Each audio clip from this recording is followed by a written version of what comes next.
Broadcasting from USA Swimming's headquarters at the Carolyn Dirks Building in Colorado Springs, Colorado, it's time for Kick Set. Join three-time Olympian Elizabeth Beisel and U.S. National Team Director of Performance Matt Barbini as they host members from the USA Swimming community, ranging from age group to Olympic levels of the sport. Hi, everybody, and welcome to the Kick Set podcast. My name is Matt Barbini. I am the National Team Director of Performance at USA Swimming, and joining me live and in person for the first time in a year, sweet sweater. I know, I'm three-time Olympian Elizabeth Beisel for the first time in a year. I know, it's been like last time we were on the red carpet at Golden Goggles. This time we're a little bit more intimate setting, much more casual. Yeah, a little bit more controlled. Like we look like ourselves. Yeah. I think that's the one thing about Golden Goggles. Like I love this event. It is so much fun.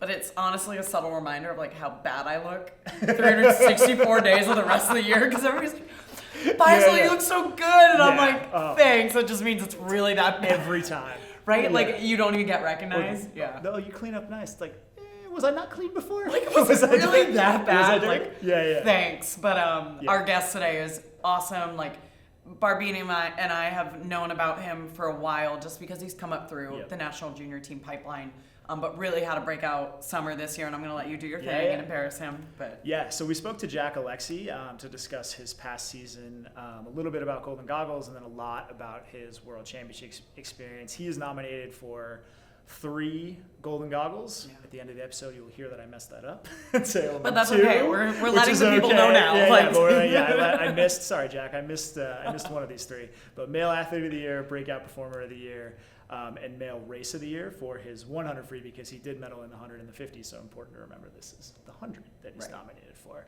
But probably, along with a couple others, probably the breakout star of the season.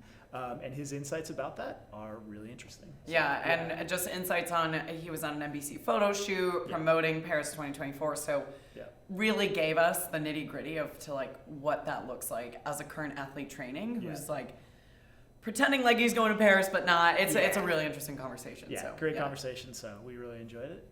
Hope you guys. You guys do too. All right, Jack. Well, welcome to the podcast. Thanks for being here. Thanks for having me. In LA. Is this your first Golden Goggles? Yeah, first Golden Goggles, first time in LA. Oh, nice. So you did the NBC photo shoot yesterday. Tell us about that. What was that like? I mean, this has got to be brand new for you. So just tell us about the day. Yeah, definitely. It was really brand new to me. Never done anything like that before, but really just an awesome experience. Really cool to see behind the scenes of not only just NBC, but also just kind of Universal Studios and just what that was all about, what that's like. And really just good opportunity to meet a lot of people. A lot of people going into each different photo shoot, each different like video shoot and interview. So it's just awesome to be a part of it. Yeah, for you, for somebody that's kind of on the outside of the swimming world, they may not have known your name until this summer. Barbini and I, we're dialed in, so we know that you've run around. But you really did come onto the big international scene this summer. And it is a lot of firsts for you, like first World Championship team, first big NBC shoot, first nomination at Golden Goggles, first Golden Goggles. Like, it's been a really amazing year for you. Mm-hmm. How are you kind of staying grounded in that, especially heading into an Olympic year? Yeah, there is definitely a lot of new things that I've got to experience this past year. It's kind of goes twofold. Like on one hand, like the summer, like this past summer was a great experience, great results, but it's in the past. Have to put that behind me. Obviously, still have events like Golden Goggles and like NBC shoot yesterday to recognize that and appreciate what I did and what Team USA accomplished this past summer. But also at the same time understand that was in the past. That doesn't necessarily matter as much as the next 8 months ahead of us. And it was kind of weird because yesterday at the NBC shoot, they were like, everything was about, preparing for the Olympics, preparing for Paris, and I don't think many of them realized that for swimming, like, the selection process isn't finalized until June. So it is like, on one hand, it's very exciting and cool to be a part of it, but understand the job is not done necessarily at all. And still a lot to work on and improve on come June, and then hopefully in Paris. Yeah, it is funny that the way those, they're trying to prepare their coverage Right, for what yeah. they're going to do. And it So makes sense. sort of the assumption is that all these people that they have targeted are going to make the team, but there is always, there's always fluctuation in that. Yeah. So last January, you guys were up at the OTC, and Matt Bao, who was your coach at the time, but is now the head coach of Michigan, and I were talking, and he was just like, kind of, it's like the guys on the national team at Cal I already knew pretty well, but he was. Every time we would talk about like, well, what does the season look like for you guys? He'd be like, so and so and so and so, and then Jack's gonna make the team.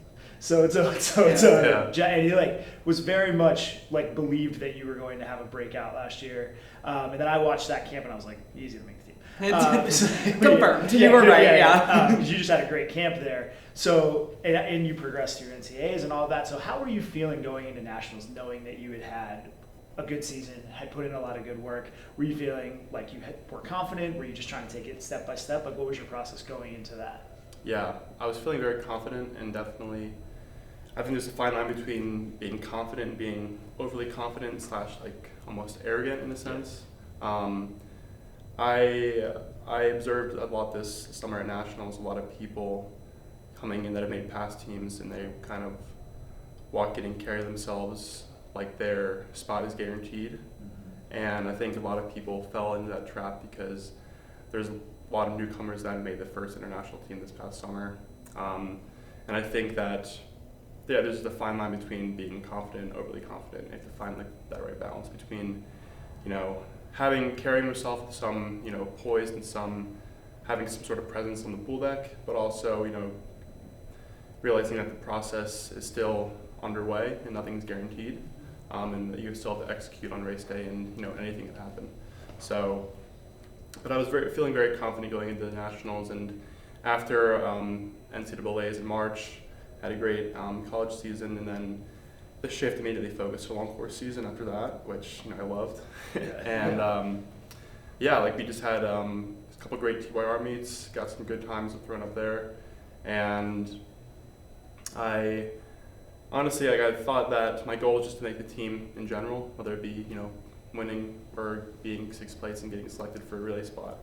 So, and it was just awesome going into the first prelim session, dropping a best time and getting the 2nd seed, and just kind of reassured myself that I was supposed to be here, supposed to be in this spot, and just to take care of business at finals.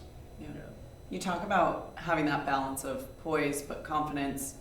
For you, especially leading into trials in the Olympics, what makes you the most confident version of Jack Alexy, especially heading into a trials year like this? Yeah, just doing the little details every single day, just preparing myself as much as I can physically and mentally when it comes to June 15th. And I just know that based off past processes, whether it be last March at NCAAs, last nationals, last August and July in Japan, just how my process typically goes approaching during the training process, but also during the taper process when you're approaching the meet. Just putting in the yardage and meters every single day, and carrying that mentality throughout practice every single day of what do I have to do in the next 2 hours in the water to move closer to achieving my goals that I have at the end of the season. So approaching every practice with that mentality, approaching every day, waking up and thinking just how bad do you want to achieve this goal? How bad do you want to win?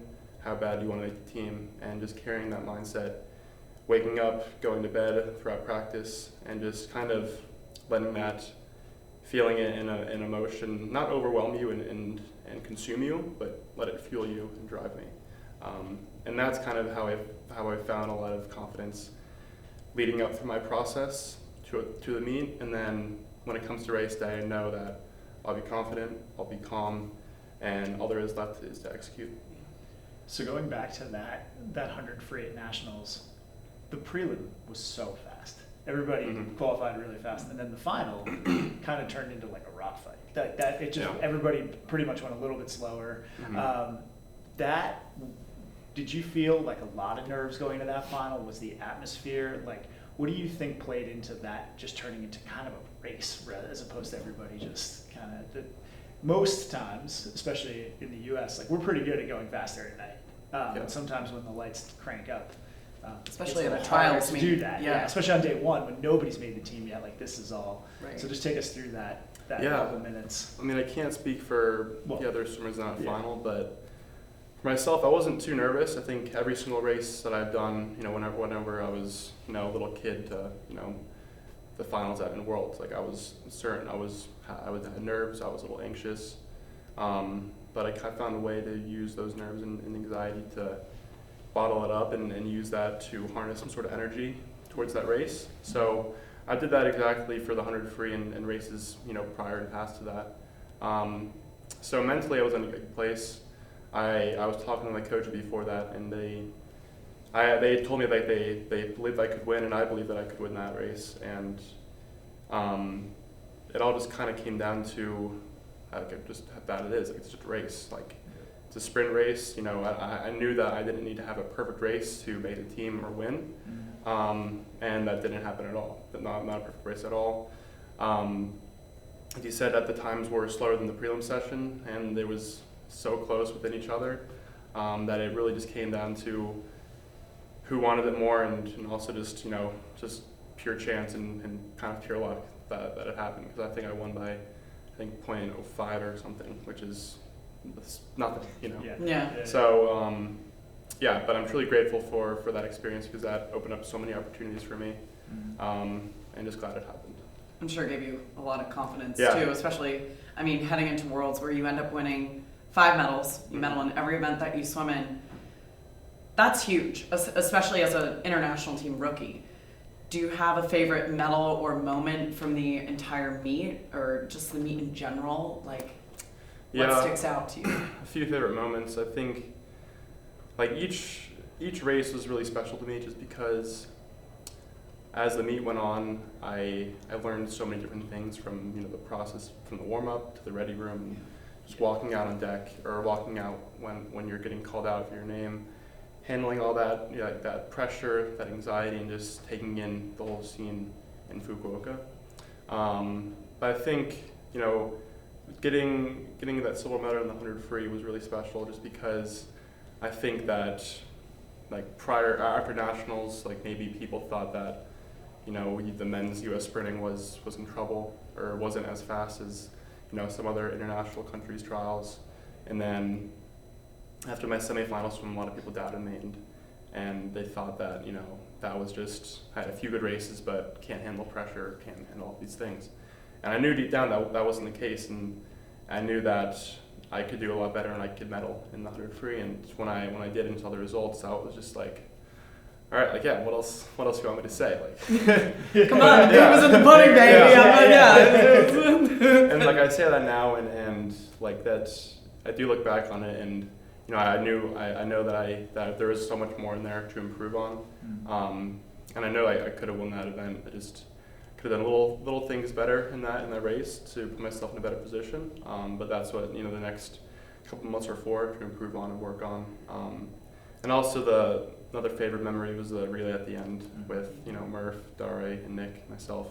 Basically a Calvaires relay for Team USA almost. Yeah, right. And Nick did a great job as always. Just having him and Murph there, just being those two veterans for our team and team captains, just being really reassuring from the warm-up process to the ready room, and just kind of, I've said this to people before, but when I was in that ready room looking around with other teams and having 4 guys that all medaled in their each 100th stroke, especially with the caliber of Ryan Murphy, Nick Fink, and Dare Rose, I was like, all right, there should be no reason why we don't win this relay. Yeah. So I had supreme confidence during that ready room process and walking on the pool deck, and just really had an opportunity to have fun with it and just enjoy my last race and debut race for Team USA. So you mentioned the 100 free semi. Yeah. So take us through what happened. I mean, tough start. Yeah. And then hands came apart. Right? Yeah. It's kind of weird because when I look at the video, my body goes in really sideways. My legs kind of flop to the side. Yeah. And my hands come apart underwater. And when that happened, I was just kind of like, oh crap, like this is not good. Yeah, no bueno. Yeah, this is not the time yeah. for this to happen. But I was kind of just roll with the punches and just keep going. Like I had to fight that first 50 to get back and get back into the race, because usually I'm towards the front end of the pack my first 50 when I'm going out. Yeah. So I was kind of panicking, a lot of adrenaline running through my body, just like, all right, you gotta get back. And then the last 25 really hurt, just because I used so much energy to get back that first 50 that I didn't have that extra energy and push the last 25 and 15 meters. Yeah. And I bet it showed too. So yeah, I mean, watching it live in the room was just like, ugh, oh boy. Yeah. Because when that happens, like most people overswim that next 30 meters to try to catch up, and then it just is a train wreck at the very end. So to have finished it at all at 48.0 and then to get in, I know it was, I can't remember if you were in the first or second semi, but watching the... I was in the first one. Right, Yeah. so even more stressful. The second one was just like, no. I remember please. I finished and I was like, that's it. I blew it. Like, I just blew my shot. And I was just so disappointed and upset, and I honestly couldn't believe it. And like I got out, I walked around like past like the cameras, like everyone's getting interviews. I'm just gonna walk. I'm so mad and walk. You're by. like blinders on. Like, don't look at me. I'm not talking to you. I got to like the point, like the stairs, like off the deck, and I just stayed there to watch the second semifinals. And the rest of the field, they went out and they flipped the turn, and like there was like 5-6 guys together at like I don't know exact time, but it was pretty fast for going out. And I was like, it's over. Like just it's over. Brace myself that it's over, and just kind of just like blow your shot. And they finished, and I couldn't believe it, but I made it by .02. Yep. And I was just like, I don't know how that happened, but like, thank you. Like whatever just happened, I'm grateful for it, and just so fortunate that I was able to squeeze into that A final and just make it back. So. I don't know if anybody told you this, but right after that race, Eddie Reese was walking around in the team area telling anybody that would listen, he's going to win the 100. Like Eddie knew. Once you got in, he was like, oh, now he's going to win. I feel like everybody knows that about Jack. They're like, oh, this kid, he's making the team. Like when you, so you like are watching the scoreboard, it shows that you're 8th. You mentioned it a little bit earlier about how people were kind of saying or alluding to, oh, like Jack can't handle the pressure. You getting 8th, did that almost like help you be like, no, I'm actually going to rise to this occasion like more than you think I'm capable of? Yeah, I think it's kind of one of those things where if I did a great semifinal swim and got first or second, I feel like I would have a lot of pressure to replicate that again, perform again. Right. So I think there is some sort of element to that, and there is some sort of comfort in people, not expecting too much out of lane 8, and barely making it in, just because, first of all, the competitors don't think about that, because they think, all right, like he's out of the question, Yeah. And I knew that, and that kind of benefited to me, and I knew like, all right, they're not going to be looking for me, but I'll be coming, and they'll be looking for me. So I knew that, but they didn't know that, and it definitely gave me some sort of comfort and some sort of upper edge, and it allowed me not to put any pressure on myself, because there's nothing to lose. I'm already 8th seed going in, can only go up from here. So just really went in there with some fuel and fire, and just something to prove myself with. Yeah, that's awesome. Did you feel like that, and then that whole, what happened in that semi is about the most stressful thing that can happen in a swim meet. Did you feel like that helped you in the 50 and then the subsequent races through the rest of the meet, that you were just like, it can't get any worse? Like that gut feeling, you're like, oh. Yeah, kind of, and I remember like after that semifinal race, I went back to the warm down pool, did a few starts, and I was talking back with my coach, Dave Marsh was there for the Israel team, and he was talking to me about just putting that out of your mind. Don't want to think about that the rest of the meet, the rest of the races, and that sounds good in theory, but I went home and I went back to the hotel and just couldn't stop thinking about it, and just I just had to like just go to bed thinking about it, like waking up in the morning thinking about it, and like went over to the pool, did a few starts, and I just kept tell myself, just like put it in your head, just let it go, focus on tonight. And like funny enough, I stepped in the blocks, and that's all I could think about. just hitting course, that yeah. start Yeah. in the streamline. Yeah. And when I did dive in and the start was okay, I was like, all right, like You just have to yeah, get through yeah, that, yeah, and then you're good. Like, and it's just it seems like so silly because like that's like should be like the easiest part of the race and just to be on autopilot. And when that happened and that was okay, I kind of relaxed and just execute my race plan. And, Yeah. That next rep is so hard after the one that Yeah. doesn't go well. Oh my God. Yeah. And then after that, like the 50, like it was funny because after the 100 free finals, I was there late for getting drug tested and getting back. I had to eat dinner, recover, and just get ready for the 50 free the next day. And I was just had so much energy just because, so just happy and proud of myself and just of Team USA that I would just had so much adrenaline going through my head and my body, and I was up till like 3 a.m. just trying to calm myself down, just eat and just get to sleep, and then I had just kind of tell myself just get through 50 free prelims, and you have a few hours there where you can just settle, relax, kind of just look back on what happened and reflect, and then realize that the meet isn't over at all, and you still have a few more events to swim, and chances to just prove yourself. It is incredible, like, what adrenaline can do and how, like, it can obviously keep you up at night, but it can also carry you through a meet. Like I remember making my first Olympic team. I did not sleep that night, the next night, the following night, but, like, still had an incredible meet. And it's just, like, I feel like people like you, Jack, and you're so dialed into your everyday swimming.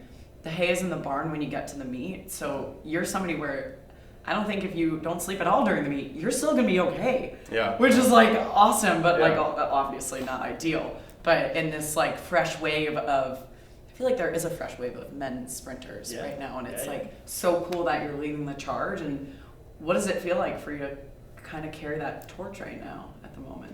Yeah, it's definitely a very cool feeling, and it really is an honor just because our U.S. sprinting has been such a high standard in past decades. So it's an honor to carry the torch for now. I mean, I think that with the combination of the U.S. team we had last year, with some of the veterans trying to get back into it, I think that Team USA is in a great place, just not only for men's sprinting, but for all of the events. I think that, we're kind of feel like a lot of people are angry and pissed off just about how other people perceived Team USA's performance this past summer. And I think there's two sides of it. I think that, people could be upset and look at past World Championships, past Olympics, and see how dominant we are. But then you look at the roster and, about half the roster was just rookies and newcomers. And I think that's really exciting just because there's so many new people coming in that, have so much talent and they're there to prove themselves and them there to help Team USA. So I think that, we're in a great place, just not only men's sprinting, but overall for this, next couple of months in this summer. I could hijack this entire conversation. I know, I'm like, performance from this summer where I'm like, stay on course, Barbini. Don't dive into that deep end. It's just such a trigger for me. I honestly same. I'm like, come at my people. Yeah, well, it's like, it is, especially from somebody that was there, it's like, this was the breakout season of your career. So then to have coverage of the team at large be sort of like, they weren't any good. So like poison. Like that is lousy. But it's, I mean, I think what you said about being able to like kind of set that aside and look ahead to 24 is the only way to approach it. Right. Yeah. And let them think that. We're sending a horrible team to Paris, right? Like, well, it's what happens in the U.S. though. It's like, so the guy who's dominated U.S. sprinting for a while, Kayla's not there, so somebody else steps up and wins a silver medal. Like, this is sort of what has made our team so good for so long. Is that like that next person, like, there's an opportunity and somebody takes that opportunity. And then like that just makes the team better. There's no question in that. at all. So that's we're done. We settled it.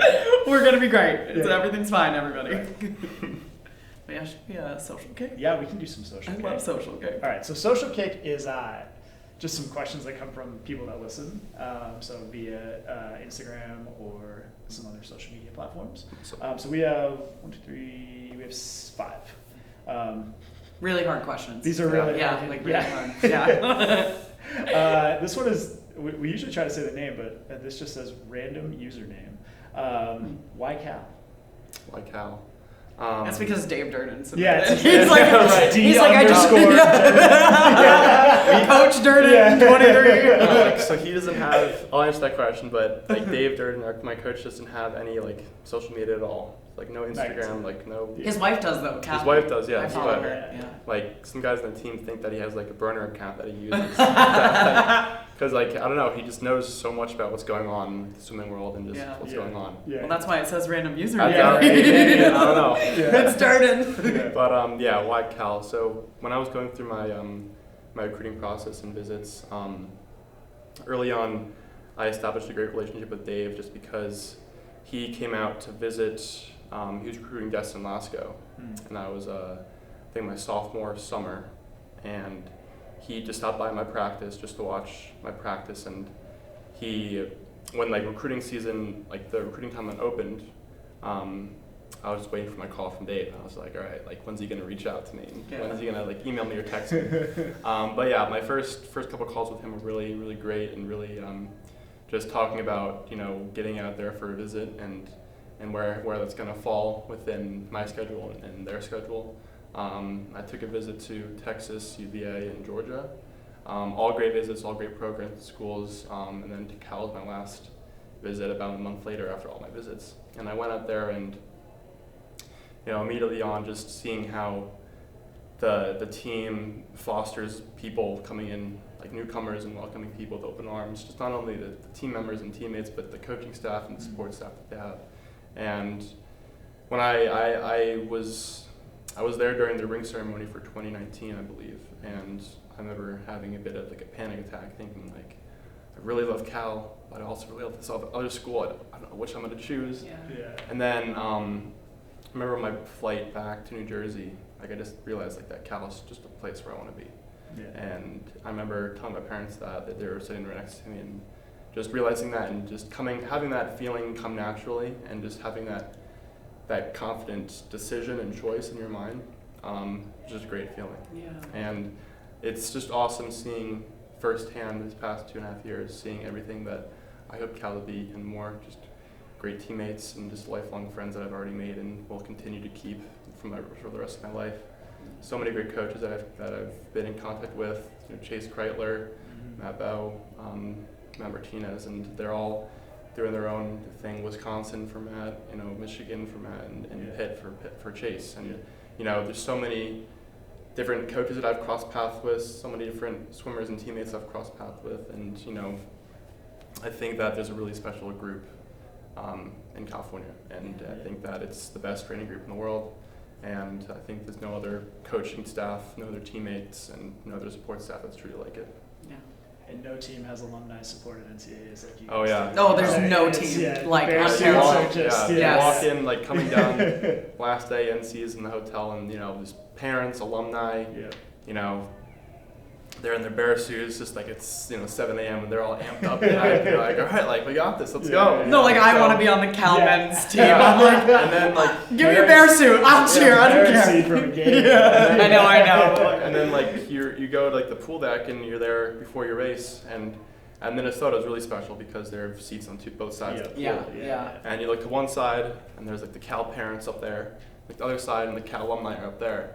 And then you just like kind of just take in the energy, look to your left and right, and just so many people within that building, and with that, they're there to support you, they're behind you, behind every race, and beyond that, there are alumni and fans all across the country that support us, and just not having that feeling and seeing that in person is just such a good feeling. It gives you so much confidence because you're not just swimming for yourself, and it's everything is not on yourself, but you realize that you have this whole support network behind you, and I think that there's no other program that has that. Yeah. Right. You mentioned it a little bit. We'll get back to these questions in a sec. But the New Jersey pipeline to the 2023 Worlds team was unreal. Odd. Yeah. Like just like the Jersey boys, baby. Destin, Dare. And there's another. Two more, I think. Yeah. Matt Fallon. Yeah. Nick Fink. Yeah. Tepper. You're 6. Henry McFadden. 7. Wow. So yeah, there was a lot, and there is kind of like a New Jersey pipeline and East Coast pipeline to Cal as well. So you know, Destin, Dare, myself, Roman Jones, my brother Rob, you know, Reese, Matt Jensen, they were Oh, yeah, from Pennsylvania. Yeah, But everybody's so chasing the sun. we have a newest commit, Kenny Barnacle from New Jersey. Mhm. So I really hope that there's something going on between New Jersey and Cal, and so I hope that will stay open. It's working. Yeah. It seems to be working. For Yeah. Team USA too. Yeah, so no, 100%. yeah, We're like, yeah. keep it up. Keep going. Yeah. All right, so this is from Leisha L. Were you nervous about filming at the NBC shoot yesterday? A little bit, yeah. Yeah. I've done like some Cal media stuff, Yeah. but that's just kind of just sit there, do a couple poses, put the goggles and the cap, and it's just Yeah, like- Yeah. it's a room like this, like not too big, and it's just like one camera set up at your face and just two lights next to you. But then you go to like the NBC Universal Studios, and it's just a whole other level, just because it's NBC and Universal, and it's crazy to see that in motion. And I wasn't nervous for like getting the pictures, maybe for some of the interviews, because we did touch on a lot of swimming stuff, but also just a bunch of stuff outside of swimming, like my upbringing and so like social aspects and different aspects of my life. And I am comfortable talking about that, but it's the one thing to talk about it in front of 4 or 5 cameras and then 30 people that have like a tight timeline, and you have to do everything right at the same time and walk the right way and all this stuff. Yeah. So I was a bit nervous, but also just having fun with it. It all really helped, and just a really cool experience. Yeah. And then also knowing that like millions of people will likely watch that. Yeah, Yeah. that's Yeah. true. Like that's also nerve wracking. Yeah. Like I don't want to go off. You know that? I know. Yeah. But I found this difficult as an athlete because I've done the NBC shoot and I loved it. Mhm. But it's also, at least it was for me, like really hard to answer so many questions about an Olympics, going back to what we were saying earlier, that I don't even know if I'm going to. Yeah. Yep. And like it's in your face so much. Like does that like mess with you at all? Do you kind of walk away from yesterday being like done, compartmentalize that, not thinking about it? Like Yeah, kind of like that. Like, yeah. It was really special opportunity. Got a lot of for cool sure. photos and everything. But like you said, like asking like, what's your favorite thing you're gonna do in Paris? Like, I don't know. Like it's hard to answer that when like you it's don't tough. when your spot isn't solidified and you don't know if you're gonna make the team yet. So it is tough trying to answer those questions, but you kind of just have to just answer them the best you can. Yeah. And as you said, just put it behind you. Like, never recognize that it happened, but put it behind you, focus on what's ahead of you. What did you say? Like eat cheese? Or I just said like, or like what's in Paris? Like like eat the good food and just enjoy the culture there, like in the history. yeah, fair enough. So, Great answer. yeah. 100%. It's like nothing that can jinx it. You're right. Yeah. Right. Well, like, the first day I'm see gonna the do Eiffel this, Tower, I guess. Like, it had a whole exactly. itinerary planned. Yeah, wear a beret. Yeah. It is. It's just the nature of the beast that they have to do this Yeah. stuff in advance, but Yeah. does feel so like it's not like we're a basketball team where like we know who the center's gonna Right. be. It And just Yeah. is, I totally understand, because like they are asking questions for promos for Yeah. So it does make complete sense. I understand, and it makes sense that there are other sports that people know that they're going already, Yeah. and they've Right. been selected. Yeah. So like they did a great job, regardless, and right before the experience. Yeah, Yeah. it's awesome. And for those of you that are listening, that are like, Yeah. what are they talking about? Yeah, Like sure, NBC maybe a shoot? little background here. Yeah, like it's Yeah. it's basically like a summit where they bring in kind of the favorites. Yeah. Or what they think will be the people in Paris, and it's all the promos, like the commercials, like the Tokyo 2020 or Paris 2024. It's like what you see on NBC when Right. you're watching it, and Yeah. so they literally have to have the footage ahead of time. Totally get it, nature of the beast, but it's tough. So Yeah. I admire like everybody that does it and can kind of walk away and be like, yep, that was that. Back to training. Yeah. Yeah. No jinxes. Yeah. All right, this is from Abby. What are some of your favorite sets? Favorite sets. So, I really like to do, well, not all the time, but I think my favorite and best sets are always like test sets. Mhm. So, for example, this year we did a set where it was 30-50s best average on a minute 30. I was there. You do, oh yeah, Yeah. you do too fast. I love that. You do too fast, one off. Mm-hmm. I think some of like the middle distance and upper distance guys did all of them fast. Mm-hmm. Another great set we did was 200 from the blocks, 150 from the blocks, 3 100s from the blocks, 350s from the block, and all in the like 8-9 minutes rest. Warm down or no? Yeah, warm down. Okay. Yeah. But those 8 minutes go by really quickly. Yeah.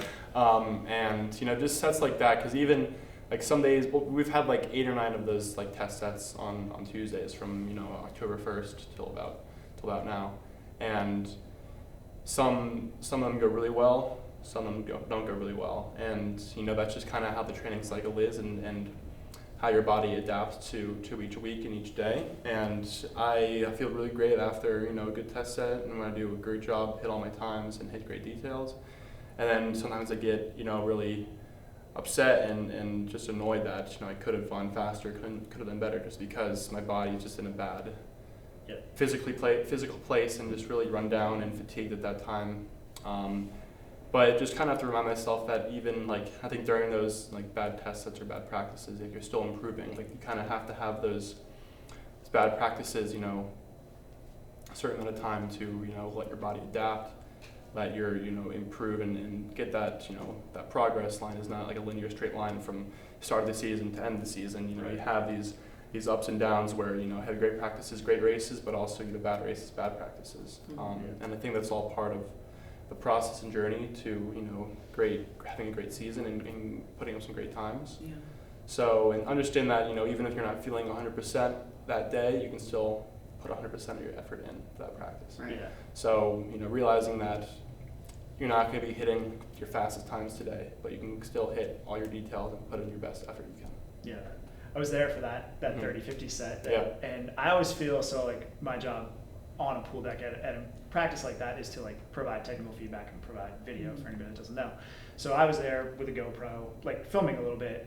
And once it gets into the middle of those sets where it's just so hard, I feel like such a jerk where I'm like, all right, well now we're gonna look at how bad this is getting, where I'm just sticking the camera in somebody's face as they're in this miserable. Kick them while they're down. Exactly. Right? It's well, it hurts, and now you're gonna see why. Yeah. That was it was very cool to watch you guys do that, because it's all 40 lanes or whatever you have there. Going pretty hard at the same time. Yeah, it was really fun. Another great set we did was just this past Friday afternoon, and it's been pretty rainy the whole week in Berkeley, and it was pretty cloudy the whole Friday. And some of the guys, so there was a 75s, 125s, and 175s. So I was in the 475s group, so I did 475s on 20 minutes, tech suit, off the blocks, all out. And some guys did 125s, some guys did 175s. But we were all warmed up on our own. And then as soon, maybe 20 minutes after we got in the water, it started pouring rain.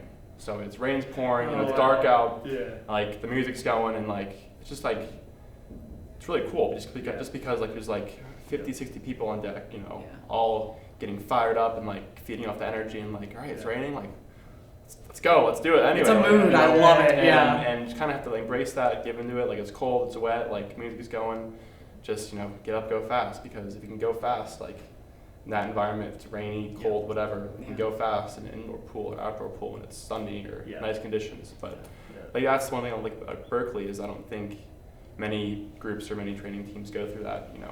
Kind of, I know it sounds kind of silly, but that no one really goes through that different types of weather and training through that and going fast during that. And all the men and women had great sets and great times during that practice, and it was just one of those practices where you're feeling good and you're firing and everything's our energy's really high. Those are the best. Yeah. Oh, I love walking away from practice like that. Sports movie stuff when it's dark and raining. And I know. The energy's just go to battle. You're shouting, you're warming down and you're shouting across the pool to the guys waiting to go. You're all right, let's go. Man, I get chills. Yeah. That's when I miss swimming. Right. But then I think about it in the Porter Night. It's a little bit different because the energy lasts for the first year. Right. I'm ooh, never mind. To the other end butterfly. Some of the test sets would get set out in a group, a group chat the night before. Yeah.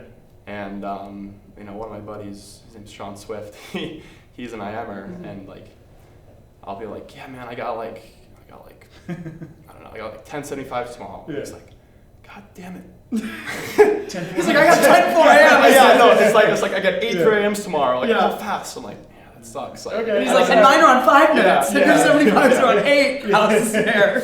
It sounds like you still have some. Yeah. For sure. Yeah, there's some pent up angst inside of me. All right, this is a non-swimming question from Shelby C. Who are your favorite sports teams?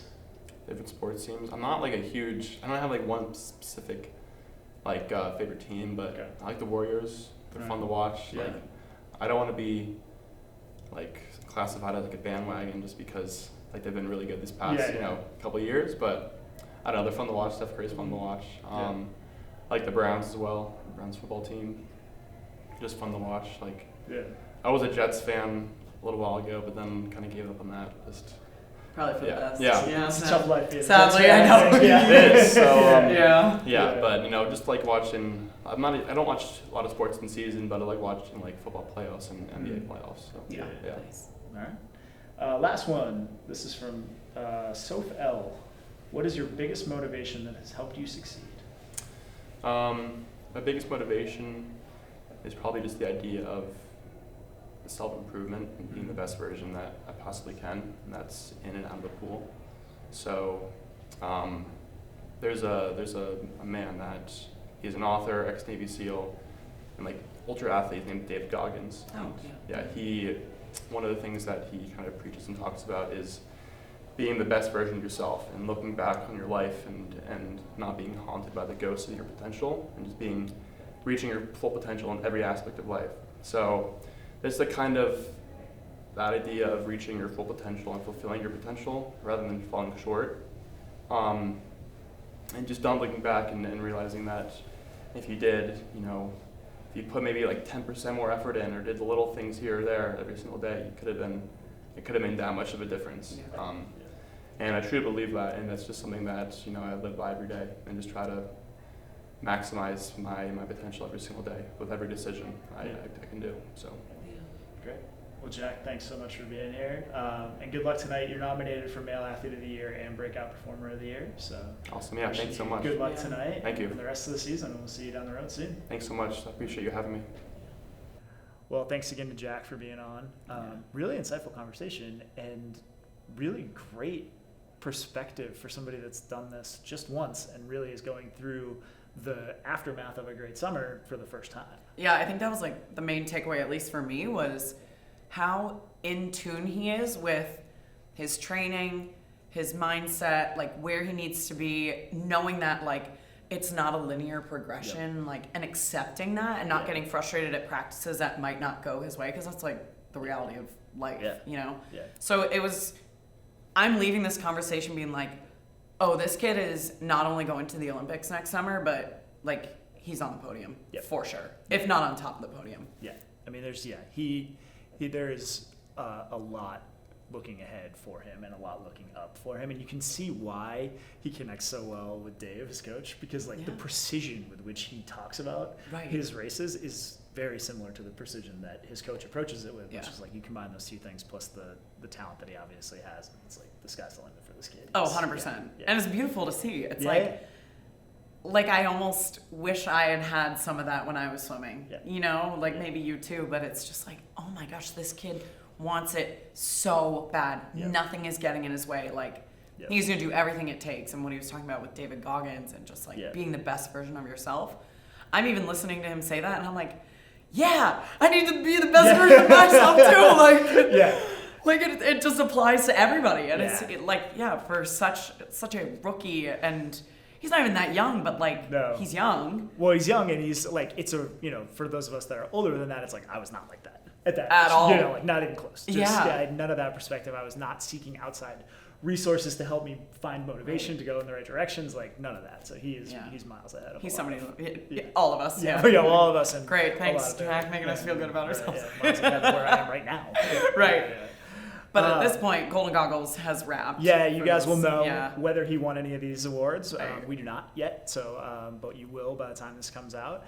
And then we have some social stuff we want to plug to you. Obviously, the USA Swimming channels, but then USA Swimming Foundation finally has an Instagram. So make sure to tune into that. And then we have the US Open coming up in 10 days. So make sure to follow all of our activity on there.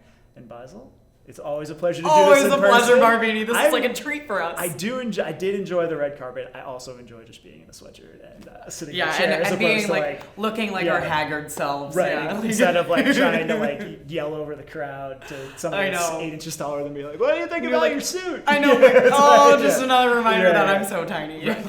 In this world, I feel like I am too. I know, and you forget about it when you're out Yeah. of it. Like, for Yeah, a little bit, right, you come yeah. to these events and you're like, God, swimmers are really tall. Yeah. And then there's you and me. And then there's Yeah, us, there's like the us. hobbits. I know, like the little gremlins on the red carpet. All right, well, thanks everybody. Rate, review, subscribe, and we'll see you next time.